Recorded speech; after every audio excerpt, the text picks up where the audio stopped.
بسم اللہ الرحمن الرحیم 29 اگست ایٹمی ہتھیاروں کے تجربات کے خلاف عالمی دن۔ دنیا بھر میں ہر سال 29 اگست ایٹمی ہتھیاروں کے تجربات کے خلاف عالمی دن کے طور پر منایا جاتا ہے، جس کا مقصد ایٹمی دھماکوں کی وجہ سے ہونے والے نقصانات کے بارے میں آگاہی دینا اور ان کی روک تھام کے لیے ممکنہ اقدامات اٹھانا ہے۔ پس منظر: قازقستان میں 29 اگست 1951 کو سوویت یونین کے دور کے سیمیپالاٹنسک ایٹمی ٹیسٹ سائٹ، جو دنیا کے سب سے بڑے ایٹمی تجربہ گاہوں میں سے ایک تھی، کو باضابطہ طور پر بند کر دیا گیا تھا۔ قازقستان نے اس دن کو ایٹمی تجربات کے خلاف عالمی جدوجہد کی علامت کے طور پر اپنایا اور اقوام متحدہ میں بھی یہ تجویز پیش کی۔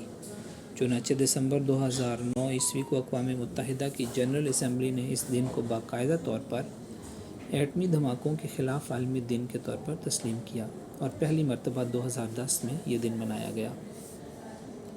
مختلف ممالک ایٹمی تجربات، اپنی طاقت کا مظاہرہ کرنے کے لیے، نئے ایٹمی ہتھیاروں کی جانچ کے لیے، سیاسی دباؤ اور عالمی اثر و رسوخ بنانے کے لیے کرتے ہیں۔ بعض اوقات قومی سلامتی کا بہانہ بنا کر اور بعض اوقات سائنسی تحقیق کے نام پر بھی یہ دھماکے کیے جاتے ہیں۔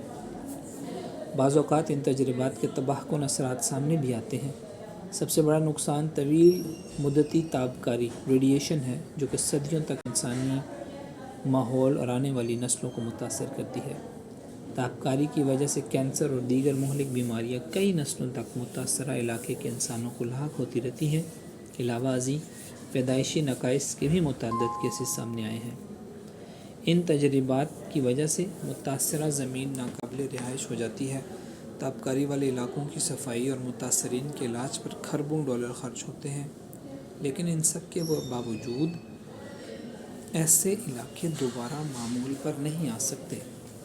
ایٹمی تجربات کا سب سے بڑا نقصان یہی ہے کہ یہ صرف ایک وقت یا ایک جگہ کو نہیں، بلکہ آنے والی کئی نسلوں اور کرۂ ارض کو تباہ کر دیتے ہیں۔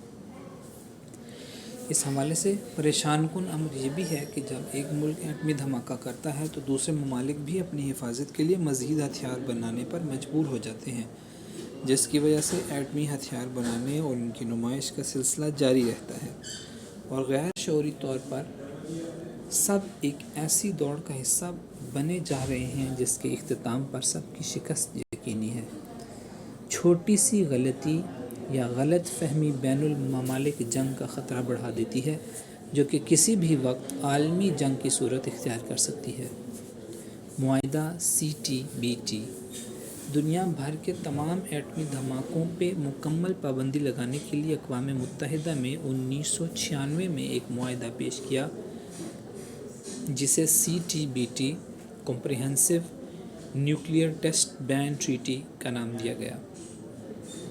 اس معاہدے کے تحت کسی بھی ملک کو زمین، سمندر، خلا یا زیر زمین ایٹمی دھماکہ کرنے کی اجازت نہیں۔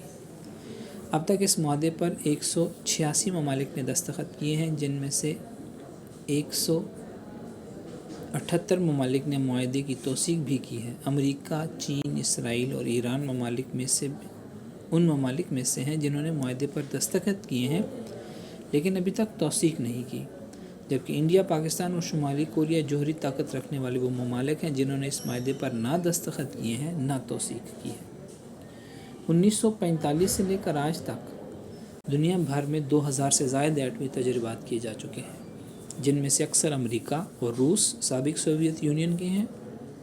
ہر ایٹمی دھماکہ لاکھوں انسانی زندگیوں کو متاثر کرتا ہے، اس لیے ایسے مہلک تجربات کی روک تھام کے لیے فوری اقدامات اٹھانا وقت کا اہم ترین تقاضا ہے۔ آنے والی نسلوں کے بہتر اور پرامن مستقبل کے لیے ضروری ہے کہ ایٹمی ہتھیاروں کی دوڑ کو کم سے کم کیا جائے۔ 29 اگست کے حوالے سے سرگرمیاں۔ 29 اگست کو اقوام متحدہ کی جانب سے نیو یارک مرکز میں خصوصی تقریب کا انعقاد کیا جاتا ہے۔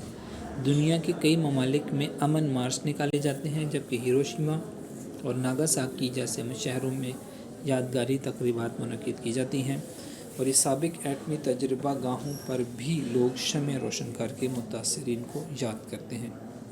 سوشل میڈیا پر ہیش ٹیگ نو مور نیوک ٹیسٹس اور ہیش ٹیگ بین نیوکلیئر ٹیسٹ جیسے ہیش ٹیگس کے تحت آگاہی مہمات چلائی جاتی ہیں۔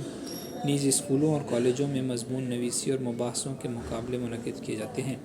یہ دن ایٹمی تجربات کے خلاف عالمی یکجہتی کا دن ہوتا ہے، جس میں ہر سطح پر آگاہی اور احتجاجی سرگرمیاں ہوتی ہیں، جن میں ہر خاص و عام اپنے دائرۂ کار میں رہ کر حصہ لے سکتا ہے اور اپنا کردار ادا کر سکتا ہے۔ حافظ ذیشان لاشاری، سینیگال۔ روزنامہ الفضل انٹرنیشنل، 28 اگست 2025 ء۔ آواز محمد اظہار احمد راجہ۔